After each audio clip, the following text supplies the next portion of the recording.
There was a knock at the door, soft, uncertain, as if the person on the other side wasn't sure they wanted to be there at all. Eleanor Parker paused, her hand mid-air as she reached for her teacup. The knock came again, and this time it was followed by a shadow through the frosted glass window. Her heart skipped. No one came to her door anymore, not without calling first. At 68, she lived a quiet life in a small stone cottage at the edge of town. Most of her days were spent tending to her little garden, baking for the church, and sipping chamomile tea while knitting scarves she'd never wear. She walked to the door, slowly, each step filled with uncertainty. Her joints ached more than they used to, and she leaned on the frame as she peeked through the small peephole. Her heart stuttered. A young man stood there, tall, lean, with messy hair and a shadow of stubble. He was wearing a thin, torn hoodie. The cold wind blew around him, but he didn't shiver. He just stared ahead with hollow, sunken eyes. Then, he looked up, and everything stopped. "Danny?" she whispered. He blinked. His expression softened for a second, just a second. She opened the door slowly, her voice cracking with disbelief. "My boy, is it really you?" He gave a half-smile, or maybe it was a grimace. "Hi, Gran." The last time she'd seen Danny, he was just 17. Angry. Troubled. Running away from school, fighting with his father, smoking behind her shed. And then he vanished. Rumors had come through other family members, drugs, petty theft, bad company. But no one really knew where he had gone. Now, a full decade later, he was standing on her doorstep like a ghost out of time. Eleanor reached out instinctively and wrapped her arms around him. He was stiff at first, but then he held her back. His grip was strong. Too strong. But she didn't care. "Come in," she said, ushering him inside. "It's freezing out there. Look at you, you're all skin and bones." He stepped inside the house, looking around slowly. The walls were still filled with faded family photos. There was the crocheted throw on the couch, the same one he used to drag around as a boy. The grandfather clock ticked softly in the hall. The smell of cinnamon rolls lingered in the air. "Still the same," he muttered. Eleanor gave a nervous laugh. "Some things are too old to change." Danny stood there, unmoving. "You must be hungry."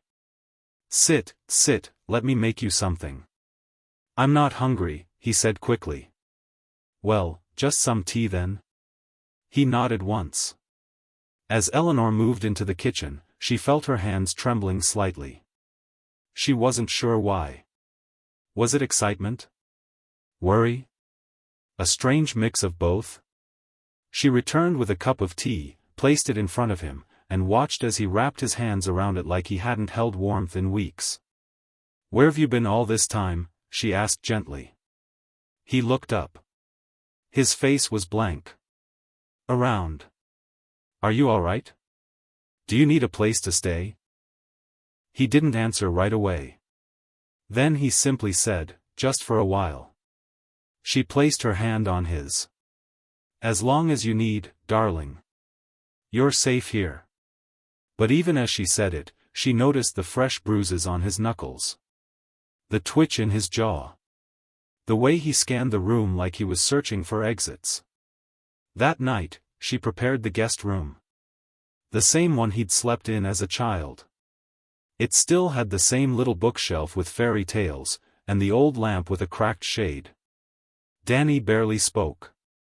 He sat on the edge of the bed, staring at the floor, cradling the mug like it was the only thing keeping him together. "Get some rest," she said softly. He didn't look at her as she left the room. But the moment she stepped out, she heard the door lock behind her. Over the next few days, Eleanor tried not to ask too many questions. Danny came out only when he had to, sometimes to use the bathroom, sometimes to eat a piece of toast, sometimes just to sit at the window and smoke. He never mentioned his parents. He never explained why he had come. And Eleanor, despite her confusion, said nothing. She wanted to believe he was just lost, that all he needed was warmth and a little kindness to find his way again. But things began to change. One morning, her reading glasses went missing. Then her phone charger. Then the kitchen scissors. At first, she thought maybe she was misplacing things. Her memory had been slipping lately. But then she found the bathroom cabinet open and her pain medication bottle half empty. When she asked Danny, he shrugged. "Don't know. Maybe you took more than you thought." Her stomach twisted. Something in his voice didn't sound right. It wasn't just detached, it was cold. Still, she gave him the benefit of the doubt. That was until she found the front door open at 3 a.m. She woke to a draft and the sound of wind howling down the hallway. The door stood ajar, swinging slightly. Danny was gone. Heart racing, she closed it and locked it tight. She sat by the window until he returned, 2 hours later, walking quickly, glancing over his shoulder. When he saw her waiting, he frowned. "Why are you up?" "The door was open," she said. "Where were you?" "Getting some air." "In the middle of the night?" "I couldn't sleep." Then he disappeared back into the room. Eleanor's trust began to crumble piece by piece. She noticed money missing from her purse. Small amounts at first, £10 here, £20 there. Then larger amounts. When she checked her bank account, her heart stopped. There were withdrawals she couldn't explain. Hundreds of pounds gone. She confronted him. "Danny, did you use my card?" He looked up from the kitchen table with a cool expression. "What are you talking about?" "My bank card. There are transactions I didn't make. Maybe someone else got it. You ever think about that?" "It's been in my drawer." "Then maybe you're just getting forgetful." That stung. His tone was sharp. Disrespectful. Not the boy she'd known. "I just want the truth," she said. He stood up slowly, staring her down. "And I said I didn't touch it." That was the first time she saw something in his eyes, something unrecognizable. Not anger. Not guilt. Something darker. She didn't sleep that night. A few days later, Eleanor caught him going through her bedroom. He was holding her jewelry box when she walked in. He froze. I was just looking for some photos," he said quickly. She didn't respond. They stared at each other in silence. Then he left the room. Later that day, she found 3 of her rings missing. She didn't ask him about it. She knew the answer. Instead, she locked her bedroom door from then on. And she began hiding anything of value in the laundry basket beneath old clothes. But she couldn't hide her fear. It wasn't just the things he took. It was how he watched her now, quietly, like he was waiting for something. Like he was studying her movements. One evening, she pretended to be asleep. She heard her door creak open.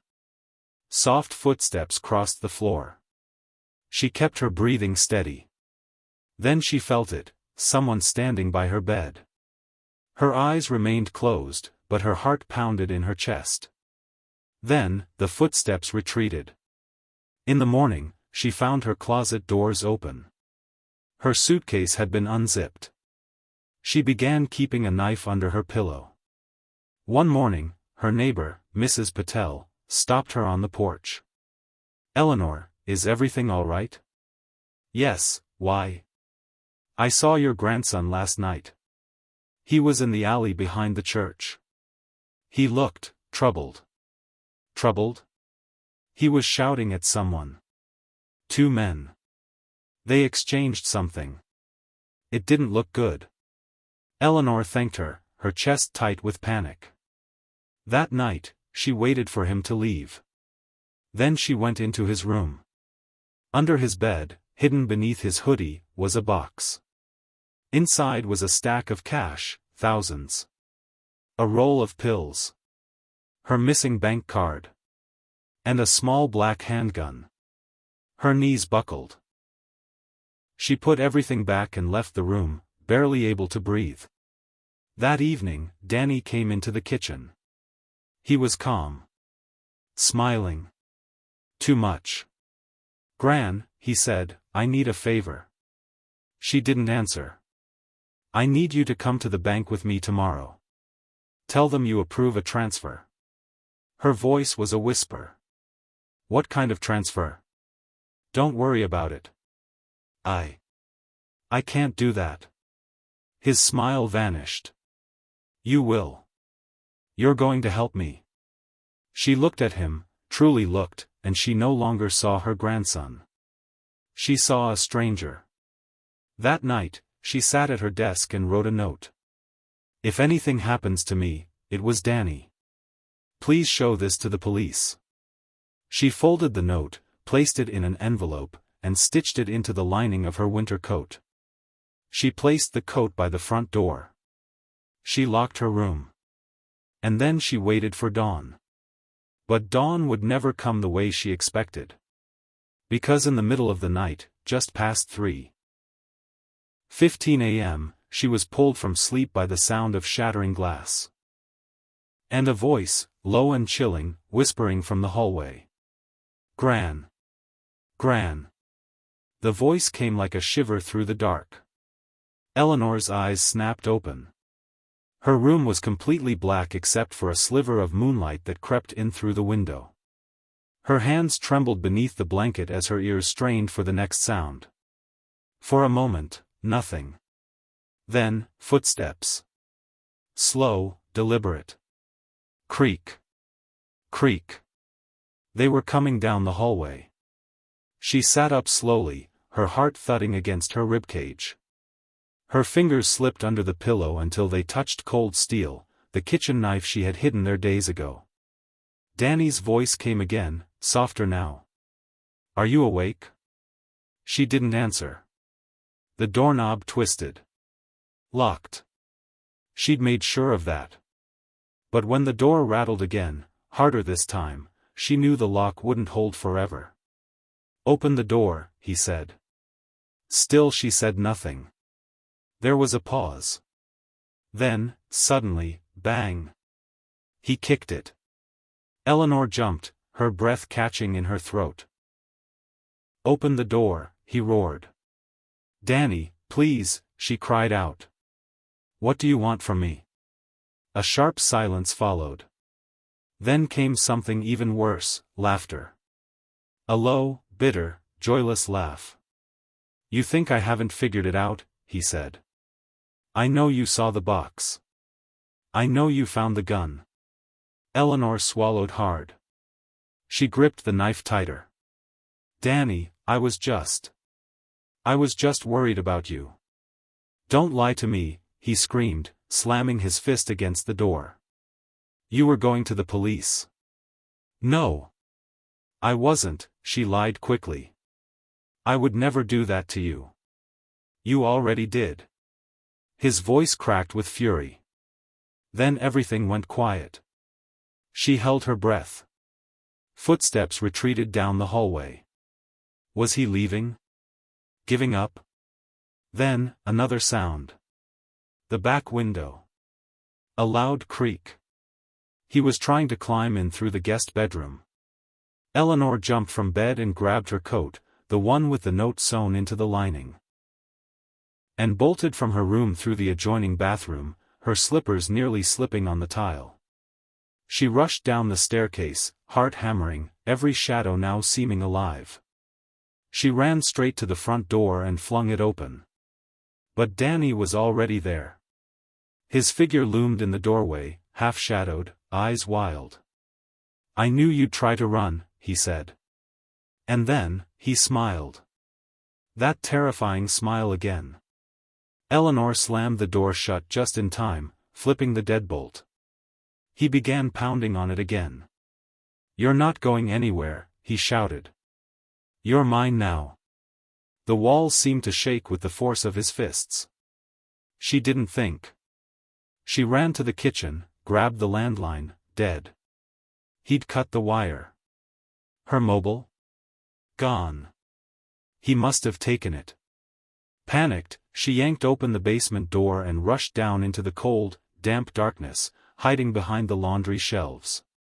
She huddled there, listening, shaking. Above her, the banging stopped. Then silence. 5 minutes passed. 10. Was he gone? She inched toward the stairs, but froze when the basement door creaked open. Footsteps descended slowly. "Gran," he whispered. "I'm not going to hurt you. I just want to talk." His voice was unnervingly calm now. Each step echoed like a warning. Eleanor crouched lower, curling into herself, praying he wouldn't find her. She pressed her mouth shut with both hands to muffle her breathing. Then the footsteps stopped. "Why did you betray me?" His voice cracked. "You said I was safe here." Still she didn't speak. "I don't want to do this, Gran. But I need the money. I need it. You don't understand what I'm into. I can't back out now." Silence again. Eleanor shut her eyes. And then, suddenly, his voice changed. Soft. Desperate. "I used to love coming here as a kid," he said.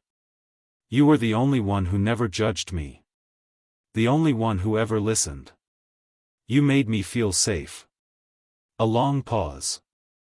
"I didn't want to do this." Eleanor peeked out from the shelves. The basement was empty. He was gone again. She stayed hidden for nearly an hour.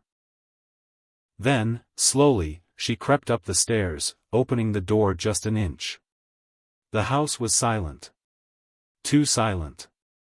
She took the knife in one hand and moved carefully through the hallway, checking each room. Nothing. Not even in the guest room. When she reached the front door, she found it unlocked. He was gone. Really gone. Or so she thought. The next day passed in a haze of exhaustion and paranoia. Eleanor barely slept. She sat with the curtains drawn, lights off, knife beside her. Every creak in the house made her flinch. And yet, she didn't call the police. Why? Maybe it was fear. Maybe it was shame. Maybe, deep down, she still wanted to believe there was a part of Danny left worth saving. By evening, she began sewing a second note, this one with more detail, into the lining of a scarf. She was planning to give it to Mrs. Patel, just in case. But when she went outside, Mrs. Patel didn't answer. Her gate was wide open. Eleanor walked up the path hesitantly and knocked. No response. She peeked in through the window. The living room was a mess, cushions scattered, lamp broken, drawers open. And on the floor, a dark smear. Her stomach dropped. She backed away, almost tripping over the steps, and hurried back home, locking every bolt she could find. She was sure of it now. Danny wasn't just troubled. He was dangerous. That night, she dreamt of flames, her house burning, Danny screaming, the whole world falling into darkness. When she woke, she wasn't sure what was real anymore. But then she heard it. A scrape. From under her bed. She froze. Slowly, she bent down and lifted the blanket. Nothing. Then, the wardrobe creaked. She turned sharply. And saw him. Danny was inside. "Hello, Gran," he whispered, stepping out. She screamed and raised the knife, but he was quicker. He grabbed her wrist and twisted it, forcing the blade to clatter to the floor. "Why are you doing this?" she cried, tears now falling freely. "I need your help," he said, cold and simple. "You're going to the bank with me tomorrow. And you're going to transfer everything." "No. You will. You'll have to kill me." He stared at her. For a terrifying moment, she thought he might. Then he leaned in close, his breath hot and sour. You think I haven't killed before? Her blood ran cold. Danny picked up the knife, weighed it in his hand, then slipped it into his pocket. You've got one night, Gran, he said. Decide. He left the room. And this time, she heard the front door lock. From the outside. She was trapped. Eleanor sat on her bed, shaking. She had to escape. She remembered the envelope in her coat. The first note. The one she'd hidden. She had one chance. She tore it out of the lining, clutching it tight. If she could slip it into the post box on the corner, maybe, just maybe, someone would find it before it was too late. But she needed a distraction. She paced the room, thinking, heart thumping, mind racing. Then, she had it. Gas. She went to the bathroom, lit a match, and held it under the smoke alarm until it screamed. Moments later, she heard footsteps racing up the stairs. Danny burst in. What the hell are you doing? The alarm, she cried, pointing. I don't know why, it just started. He pushed past her and opened the window to air it out. While his back was turned, she slipped the envelope behind the radiator. He never noticed. But now she had even less time. He would make her go to the bank tomorrow. And if she refused again, she was sure he'd kill her. That night, she didn't sleep. Instead, she waited. And listened. And when she heard him finally go to bed, she crept downstairs. She went to the basement. And this time, she didn't hide. She opened the old fuse box and yanked the main power switch. The entire house plunged into darkness. Then, she waited by the kitchen door, holding a heavy skillet in her hands. If he came down. If he tried anything. She would fight. She would survive. The door opened. A figure stepped inside, lit only by the dim streetlight through the window. Danny. Gran, he called. What are you doing? She said nothing. I know you're down here. She held her breath. Then, he stepped closer. And she swung. The skillet crashed into his arm. He shouted in pain, dropped his phone, and stumbled back. She ran. Out the back door, into the cold night, down the alley. He chased after her, shouting her name. Gran. But she didn't stop. She ran straight to the church. Banged on the doors until Father Thomas answered. One look at her face was enough. He pulled her inside.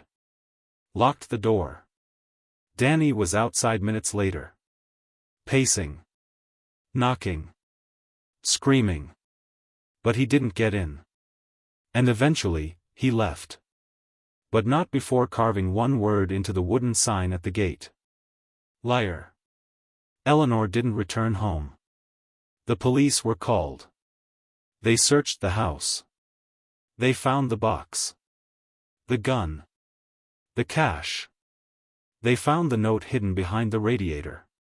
But Danny was gone. Vanished into the night. And Eleanor, once again, was left behind. Shaken. Alone. Broken. But alive. Or so she thought. Because Danny wasn't finished. He was only just getting started. Eleanor hadn't been back to her house in 5 days. She stayed with Father Thomas in the church's guest quarters. A small room, barely big enough for a bed and a chair, but it felt like heaven compared to the shadows that now haunted her home. Her body still trembled at night. Even the sound of wind scraping tree branches against the church windows made her heart pound. She barely ate. Sleep came in short bursts, always ending in nightmares. Always with Danny's voice echoing in the dark. The police had been kind, especially the younger officer, Sarah, she thought her name was. But even they seemed unsure of how to handle things. There's no forced entry, Sarah had said, flipping through her notepad. We can't hold him without evidence of an actual crime. The money's still in the house, the gun wasn't used, and technically, he's your family. Eleanor had stared at her in disbelief.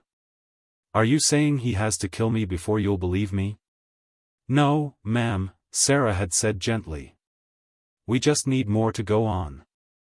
So Eleanor stayed in the church. And waited. It was Father Thomas who first noticed the man. Tall. Hooded. Lurking across the street near the old bus stop. Every evening around dusk, he'd stand there, facing the church, barely moving. At first Eleanor thought it was her imagination. But by the third day, she saw him too. He was real. And he was watching. Could it be Danny? She asked, her voice barely above a whisper. Father Thomas looked grim. Too far to tell. But I don't like it. They reported it to the police. An officer came, looked around, and promised to increase patrols. But the man kept coming. One afternoon, Father Thomas brought her tea and sat across from her. Tell me something, he said gently. What exactly was in that envelope you hid in the radiator? Eleanor hesitated. The note I told you about. I wrote that Danny was acting strange. I described the box, the gun, and something else. Something else? She bit her lip. The photograph.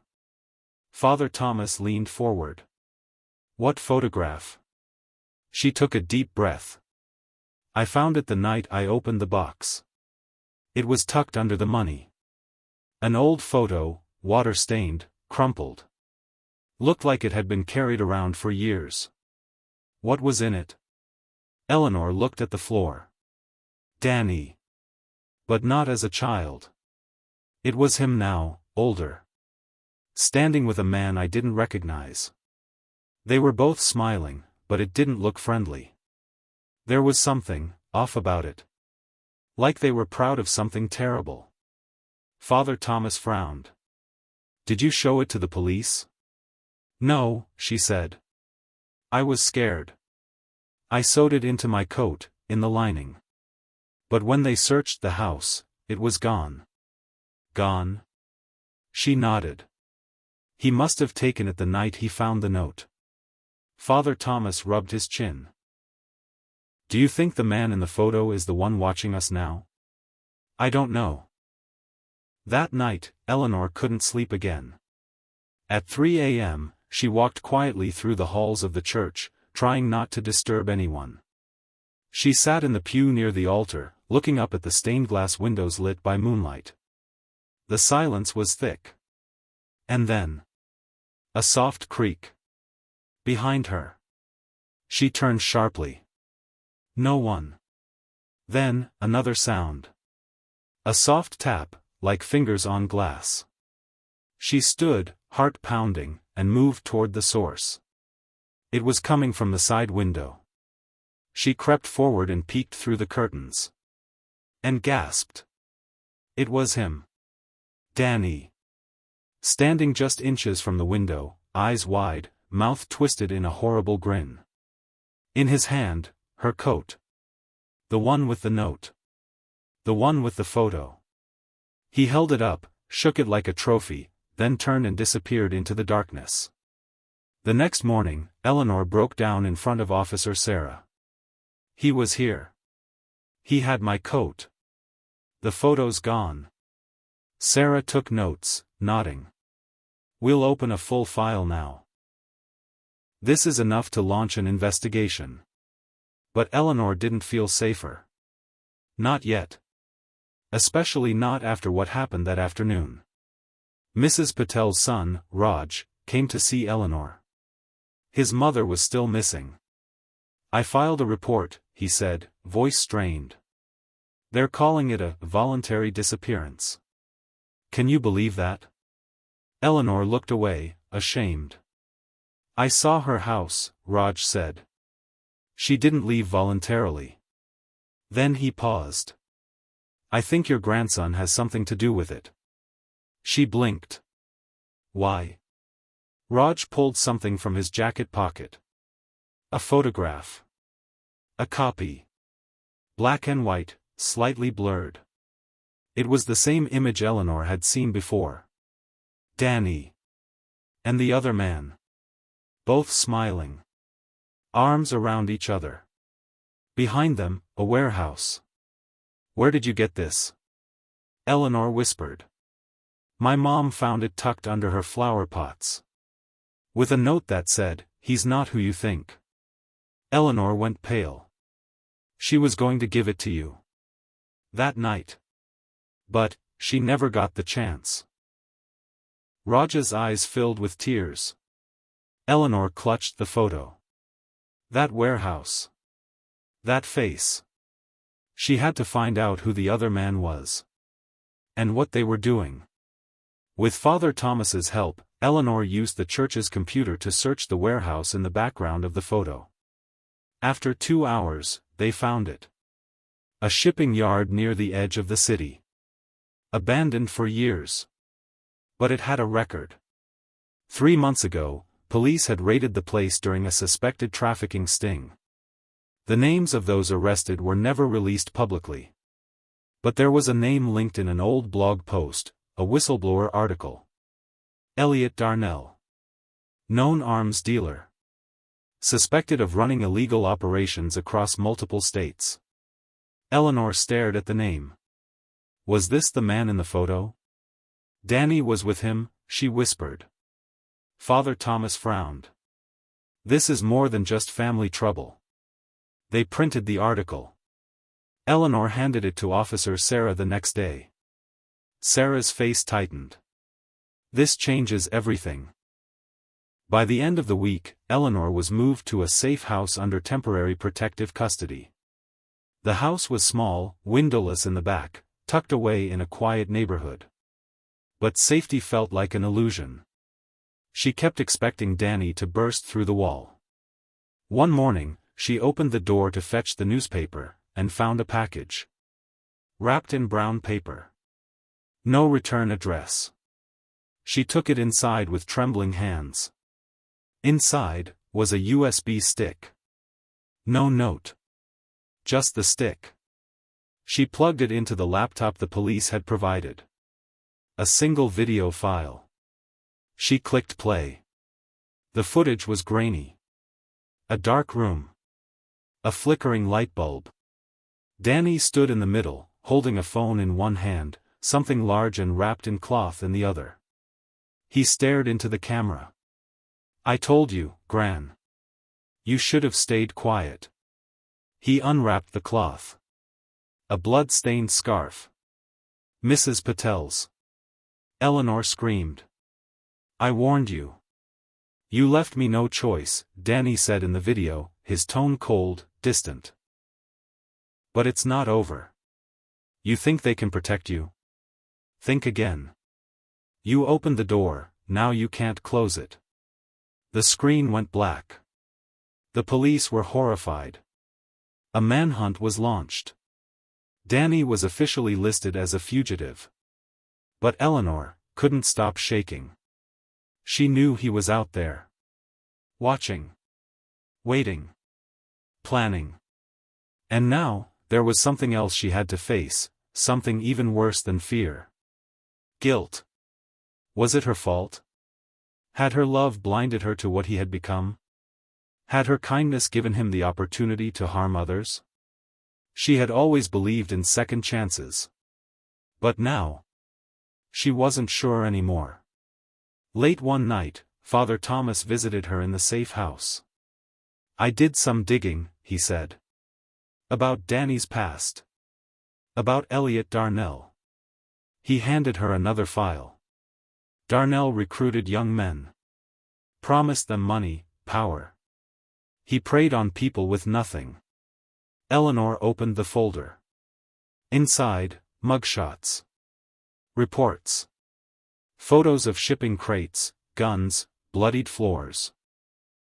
And one blurry CCTV image of Danny, dragging a duffel bag. Eleanor closed her eyes. She couldn't look. I'm sorry, Father Thomas said gently. But Eleanor shook her head. No. I have to face it. She stood, took a breath, and said the words out loud. My grandson is a killer. But the story wasn't over yet.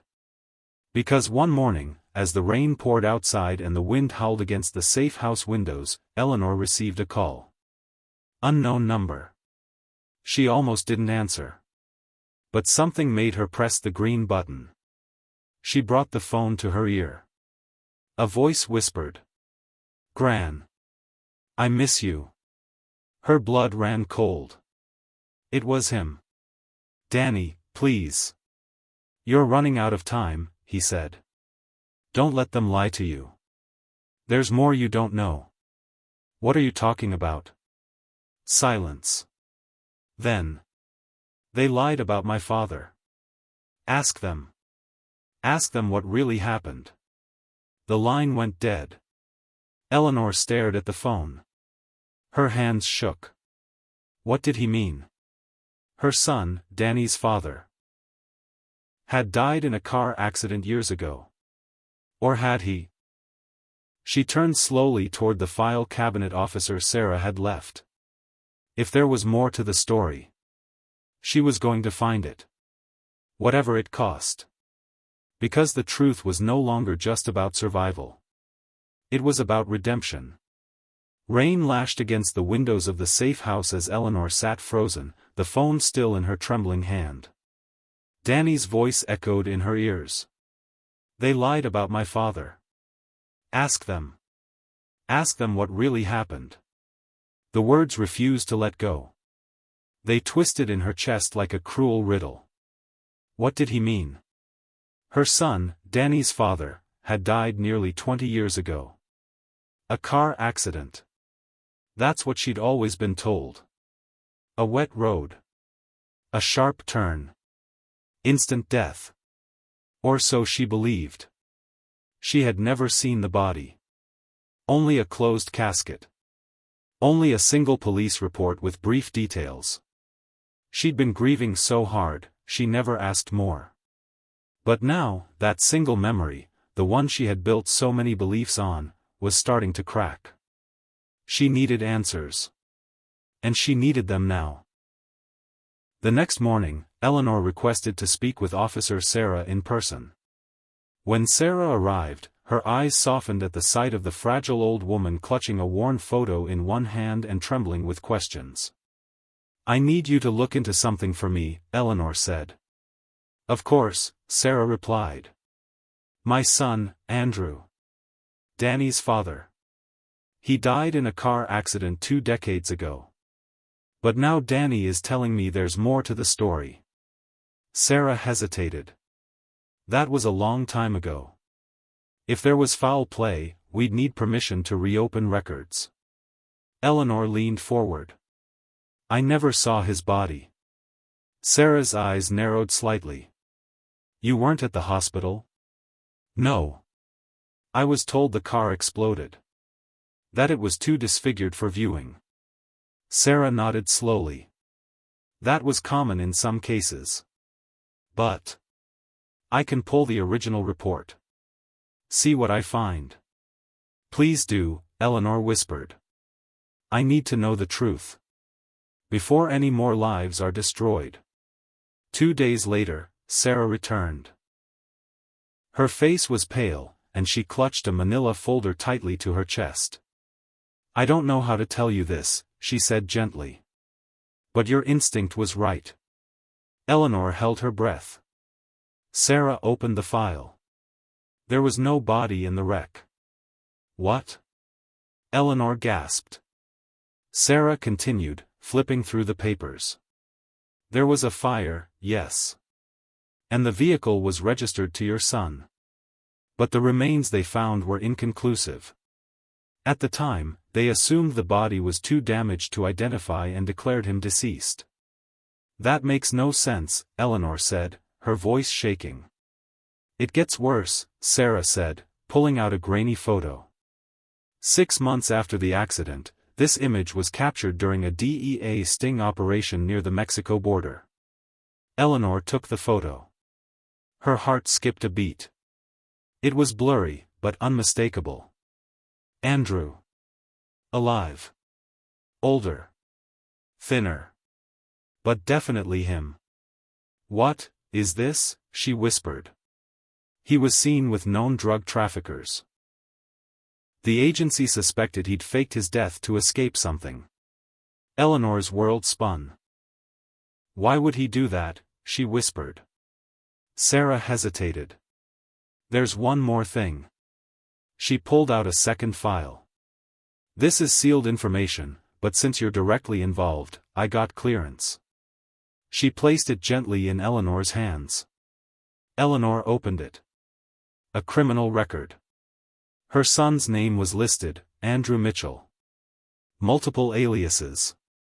Suspected involvement in weapons trafficking, money laundering, and cartel activity dating back 5 years before his supposed death. No, this can't be," Eleanor muttered, hands trembling. Sarah lowered her voice. "I think your grandson may have been raised by someone deeply involved in organized crime. Possibly even used by him." Eleanor's breath hitched. "You mean Andrew raised him?" "It's very possible." That night, Eleanor sat alone in her room, staring at a faded photograph of her son as a boy. His soft eyes. The way he held her hand in the park. Where did she go wrong? How had that little boy grown into a man capable of vanishing from his life, abandoning his mother, and possibly raising a child into something monstrous?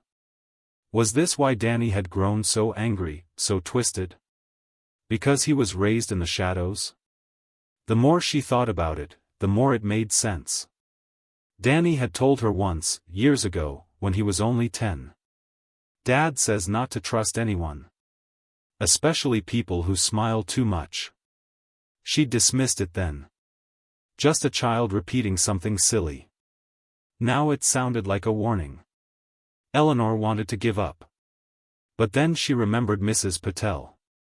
And Raj. And that scarf. She wasn't done yet. She reached out to Father Thomas again and asked him to help trace the names linked to Elliot Darnell, the man Danny had been seen with. What they found made her sick to her stomach. A string of missing persons cases, most of them immigrants. People who had no family to fight for them. Some were tied to old warehouses, like the one in Danny's photo. But one name stood out, Miguel Alvarez. He had vanished 5 years ago after working as a driver for a transport company in the city. His last known contact?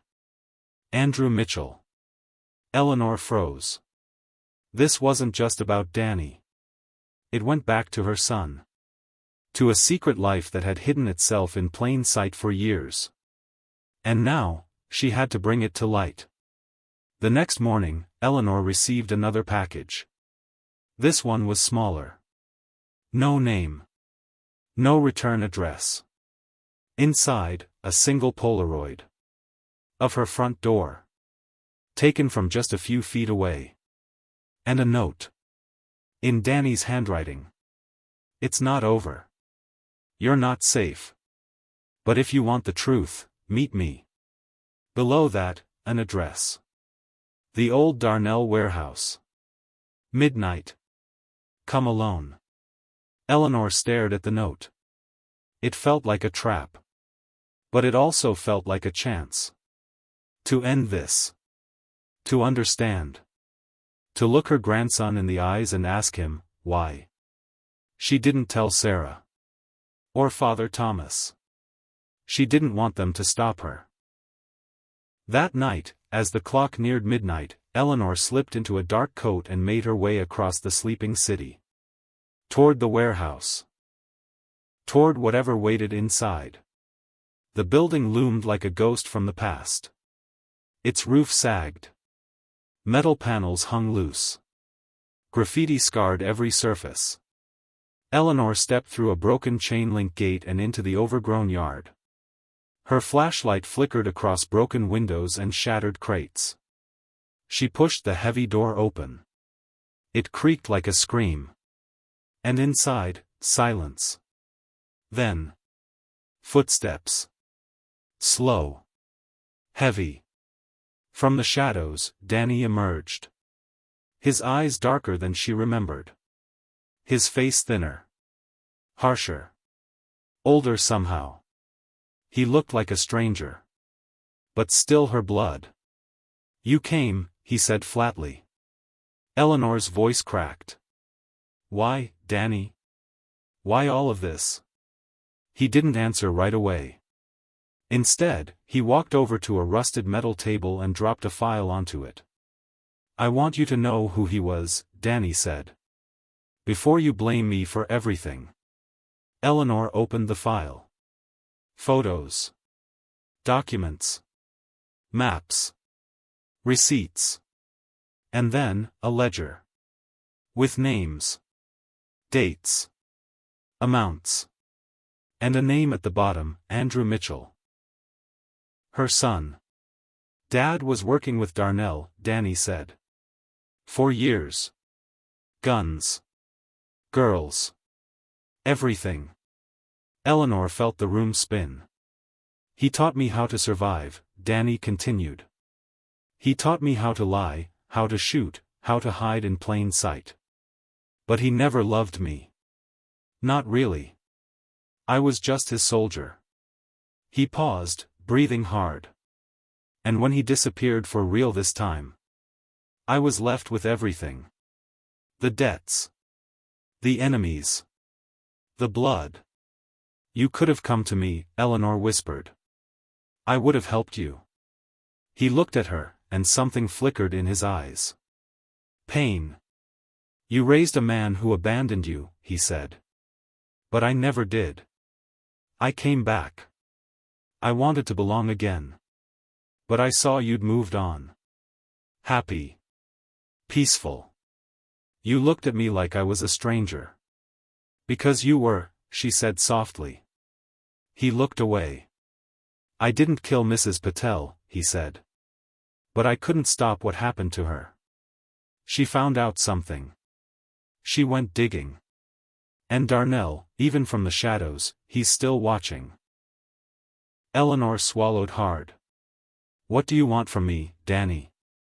Danny stepped closer. His voice dropped. "I want to disappear. For good this time. But I need money. Papers. A way out." Eleanor's heart ached. "And if I say no?" Danny's eyes hardened. "Then others will pay." He turned to walk away, but paused.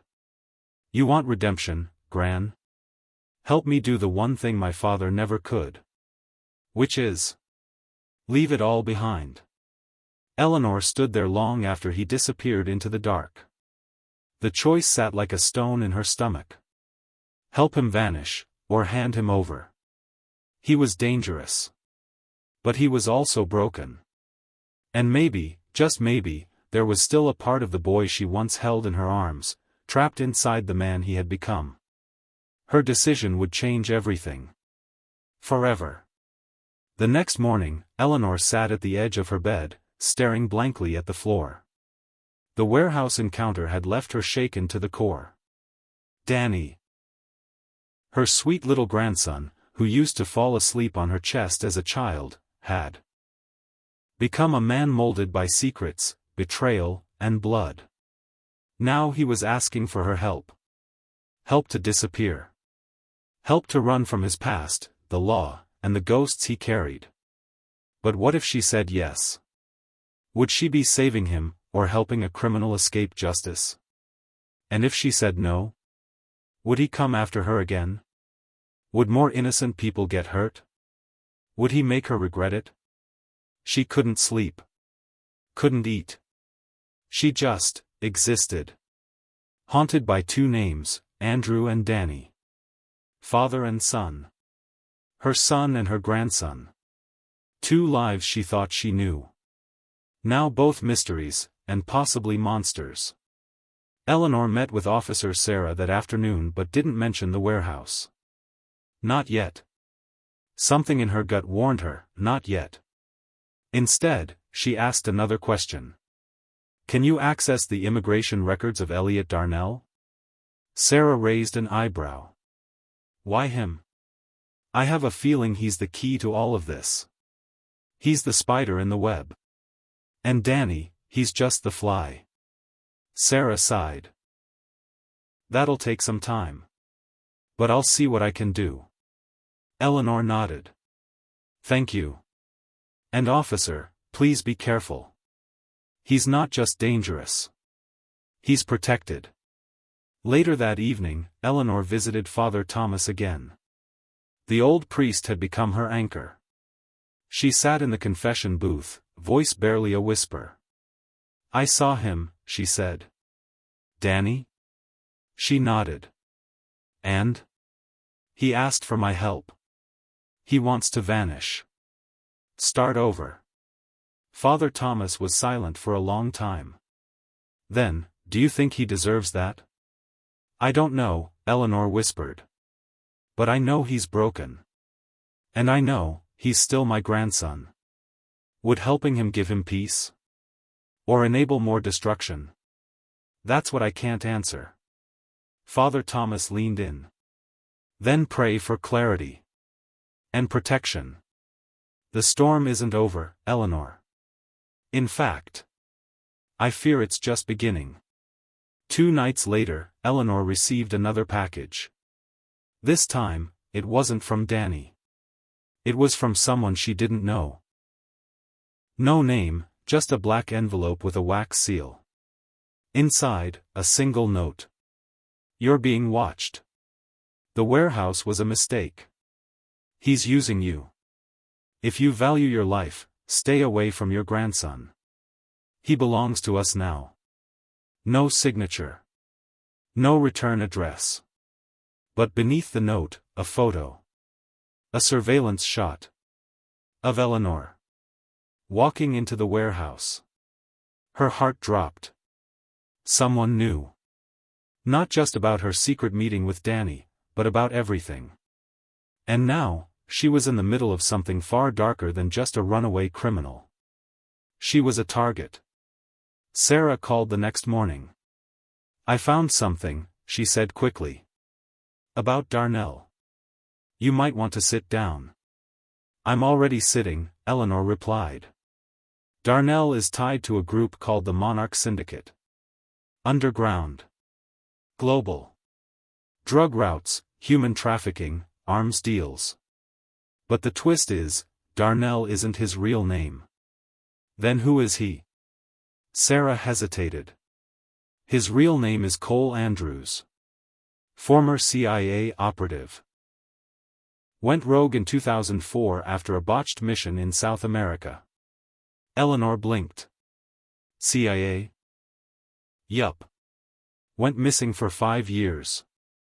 When he resurfaced, he was working black market trades across Europe. Now he's here. Quiet, powerful, protected. And Danny? We believe Danny may have been groomed as a runner. Possibly even a handler. But there's more. Sarah paused, her voice lowering. Your son Andrew? There's evidence he didn't just work with Darnell. He trained under him. Which means, your grandson was raised in that world on purpose. Eleanor couldn't breathe. So my son turned Danny into this? I'm afraid so. And now I'm paying for his sins. Sarah didn't answer. She didn't have to. That night, Eleanor received a text from Danny. One last chance. Tomorrow. 3 p.m. Central Bus Station. Platform 17.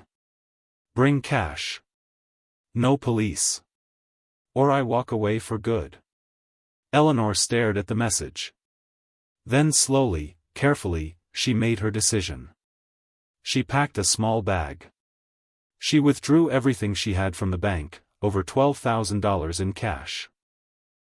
And at exactly 3 p.m. the next day, she stood at platform 17, heart thudding like a drum. Danny arrived 3 minutes late. Hooded. Pale. Tired. He didn't speak. Just held out his hand. Eleanor gave him the envelope. But before he could walk away, she said, "What are you going to do with this?" He looked back at her. "Disappear." "Into what?" she asked. "Another crime? Another lie?" Danny's face twitched. "Into nothing. That's the goal." "Danny," she said softly, "I found out about your father. About Darnell. About what they did to you." His expression didn't change. "I'm sorry," she whispered. "I should have found you sooner. I should have saved you from all of it." Danny's hand clenched the envelope tighter. Then he said, "You can't save someone who doesn't want saving." And walked away. That night, Sarah showed up at Eleanor's door. "I need to show you something," she said, face grim. They drove silently to the edge of town. A crime scene. A body. Male. Shot once in the chest. Wallet missing. No ID. But in his pocket, a photo. Of Eleanor. And her grandson. Torn in half. Sarah turned to her. "We're not sure, but it might be one of Darnell's enforcers." Eleanor said nothing. But inside, she knew. Danny had just sent a message. A warning. Or, a thank you. Maybe both. For the next few weeks, Eleanor didn't hear a word from Danny. No letters. No packages. No shadows outside her door. She tried to go back to her routine, volunteering, gardening, helping at the shelter. But her heart wasn't in it. She was waiting. For something. A sign. A closure. Anything. Then, on a rainy Thursday morning, a small envelope arrived. Inside, a folded map, marked with a red X near a rural town 5 hours away. No name.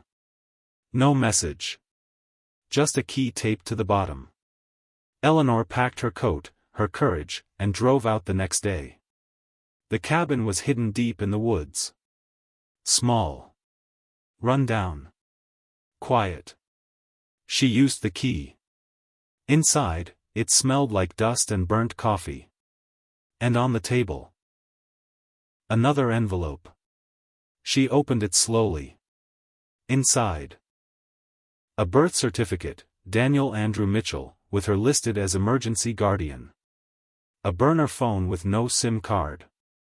And a letter. Written by Danny. Gran. I don't know how this ends. But I do know this, I never hated you. I hated the world that lied to me. That made me believe monsters were heroes, and family was weakness. Dad raised me like a soldier, but deep down, I wanted to be more. I don't deserve your forgiveness. But I needed you to know, this is my way of letting go. I'm out. No more deals. No more blood. No more names. If anyone comes asking, you know nothing. Because that's the truth now. Thank you, for being the only light in a life full of shadows. Love always. D. Eleanor clutched the letter to her chest. Tears streamed down her face. He was gone. Again. But this time, not running into darkness. Just, away. Into silence. Into a future that maybe, just maybe, didn't include death. Or lies. Or revenge. But as she stepped out of the cabin, she saw something on the tree nearby. A carving. Fresh. Blood doesn't make us family. Choice does. Eleanor traced it with her fingers. Then turned, and walked back to her car. She didn't know where Danny was. She didn't know if he'd survive. But she knew one thing. She had loved him. Fully. Fiercely. Flawed and all. And sometimes, love meant letting go. Even when it broke you. Even when it left scars no one could see. Eleanor drove home from the cabin under a gray, overcast sky. The rain had stopped, but the air still felt heavy, like the world was holding its breath, waiting for something. She gripped the steering wheel tightly, her mind spinning with the letter Danny had left behind. Blood doesn't make us family. Choice does. Those words echoed in her heart. So much had happened, so much had been lost and broken between them, but maybe, in the end, love was the only thing that mattered. Her phone buzzed. It was Officer Sarah. "I found something else," Sarah said, voice tense. "Tell me." "Andrew. Your son." "We finally dug into the CIA records, classified files from that botched mission in 2004. Eleanor swallowed hard. "What about him?" Sarah paused. "He didn't go rogue." "Not exactly. He was betrayed. Left behind by his own agency during that mission. His entire career erased. The government covered it up to avoid a scandal." Eleanor's breath caught. "So the man I blamed for everything was a victim too?" Sarah sighed. "Yes. And after that, Andrew disappeared. But he kept working in the shadows, trying to expose the truth, to bring justice for himself and the others. That's how he crossed paths with Cole Andrews, or Darnell." Eleanor's mind reeled. The man who had ruined her family, who had dragged Danny into darkness, had been part of a bigger story all along. "Why didn't Andrew tell me?" Sarah was quiet for a moment. "Because he was protecting you. And because he never fully trusted anyone again. Especially family." Eleanor felt tears well up. "Was Danny aware of this?" "Partially," Sarah said. "But Andrew never shared everything with him. It was too dangerous." Eleanor wiped her tears. "So, all this time, they were both fighting their own battles." "Yes. And now, it looks like Danny has chosen his own path. Away from all of it." Eleanor stared out the window, the weight of everything crashing down on her. That night, Eleanor sat by the fireplace, clutching Danny's letter. The house felt empty without him. She remembered the day he was born, the tiny fingers that had once held hers, the bright eyes full of promise. How had it come to this? How had love become a battlefield? Suddenly, the phone rang. Her heart leapt. "Gran?" Danny's voice was shaky, tired, but alive. Tears streamed down Eleanor's face. "Danny! Where are you? Are you safe?" "I'm trying to be," he whispered. "I've been moving a lot. Laying low." Eleanor's voice trembled. "I want you to come home. No more running.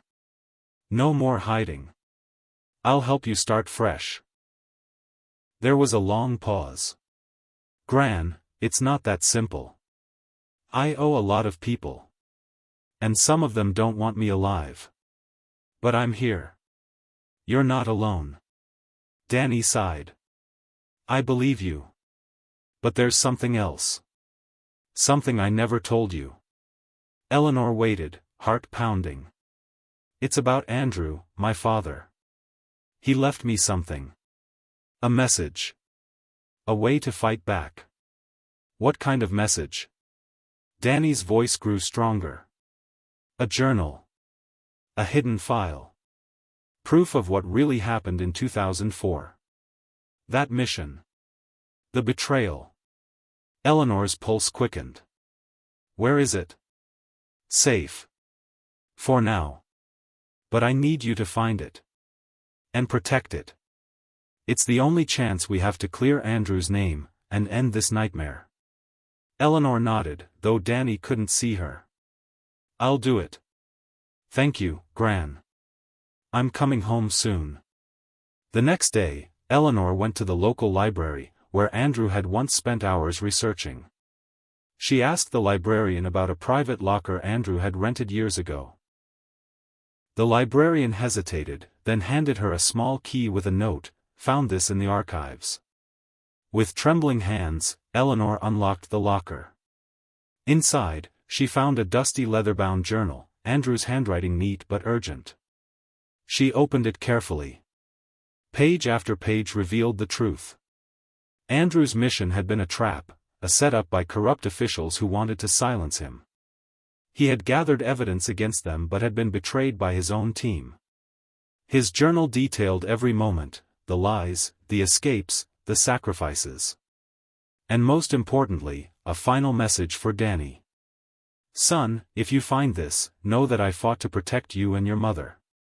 Don't let their lies destroy you. Choose your own path. Be stronger than I was. Eleanor felt tears burn her eyes. She realized now why Andrew had kept his distance. He was a broken man trying to protect his family from afar. At home, Eleanor called Sarah. We have the proof, she said, voice steady but emotional. We need to get this to the authorities who can act. Sarah agreed and promised to help. Days later, the corrupt officials were arrested. The truth came out. Andrew's name was cleared. Danny was no longer hunted. One evening, Eleanor waited on her porch. The sun was setting. She heard footsteps. Danny was there. Tired, but alive. They hugged. Neither spoke. Words weren't needed. Weeks passed. Danny began rebuilding his life, with Eleanor's love and support. They started fresh. One day, Eleanor found the carving on the tree had faded. In its place was a new message. Family is chosen. Love is eternal. She smiled. For the first time in years, hope blossomed.